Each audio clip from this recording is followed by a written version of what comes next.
कोई उनकी छाती में पेड़ा रख रहा है तो कुत्ते आके खा के चले जा रहे हैं, कोई 5,000 रुपया रख रहा है तो कोई उठा के ले जा रहा है, तो कोई ऐसे भगवान की तरह सेवा हो। सिद्ध महापुरुष 20 वर्ष बाद शरीर पूरा किया, सैया पर लेटे। पूज्य श्री रोटी राम बाबा ऐसे सिद्ध महापुरुष थे, कभी किसी का सम्मान नहीं कर। सिद्ध पुरुष थे, सीधे दृष्टि देखते ही वही बोलते थे जो उसके आचरण बना लिया ऐसे वैसे। बहुत उनसे उनके सामने जाने में डरते थे सब। रोटी राम बाबा का 9 बजे का समय कुटिया में गुफा थी, उसमें जाते थे रात्रि के। 10-15 जने निज जन बैठे हुए थे। कहा ए भाई आज हम जा रहे हैं। अब लगा कि रोज कुटिया गुफा में जाते, एक ऊपर झोपड़ी अंदर गुफा, फिर निकलते थे दिन के 9 बजे, समाधिस्थ रहते थे। बोले जा रहे हैं भाई, तो सबको लगा कि गुफा में जा रहे हैं।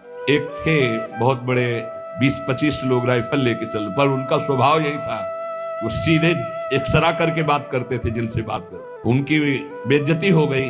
कहते हैं ऐसा कि उन्होंने ही ऐसा, ये इतनी चिरैया उनकी काट कर ले गए थे और वो पहले से जानते थे। बोले ए भाई हमारे जाने का समय आ रहा, आप सब लोग जाओ। तो सबको लगा गुफा में जाने की बात कह रहे हैं।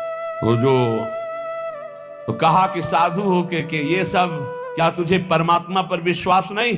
क्या तूने परमात्मा तत्व का बोध नहीं प्राप्त किया? क्या तू निर्भय तत्व में स्थित नहीं जो इन लोहा लंगड़ की तेरे को जरूरत पड़ती है? ऐसे उक्कट वचन। तो उनके गुरु भाई थे सिसोलर वाले महाराज जी। सुबह वो गंगा स्नान करके, एक भक्त ने भिक्षा के लिए कहा था तो भिक्षा के लिए गए। आपको आश्चर्य होगा, हमने दर्शन किए जाकर के, बिल्कुल विश्वास मानना। तो उनको सूचना मिली कि आपके गुरु भाई रोटी राम बाबा का परम धाम गमन हो गया, किसी ने उनको ऐसा। तो उनका अच्छा, वही लेट गए। 20 वर्ष तक वैसे ही लेटे रहे, करवट नहीं बदला।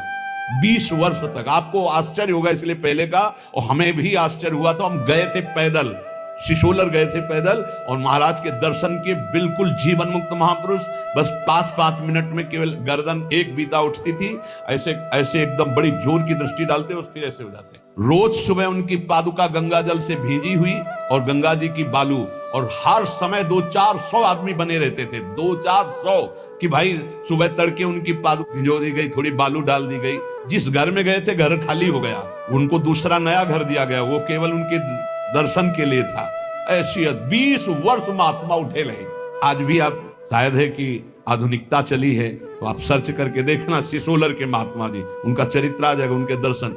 क्या यार संतों ने प्राप्त की। 20 वर्ष करवट नहीं बदली, उठ के बैठे नहीं, कभी खड़े होके चले नहीं, और रोज गंगा जी की रेणुका और उनकी पादुका गंगा जल से भींजी हुई मिलती। और आश्चर्य, ऊपर के बाल सफेद और नीचे से काले जग रहे थे। नवीन अवस्था का प्रादुर्भाव। 20 साल महात्मा, ना खाना ना पीना। आपको आश्चर्य लगेगा।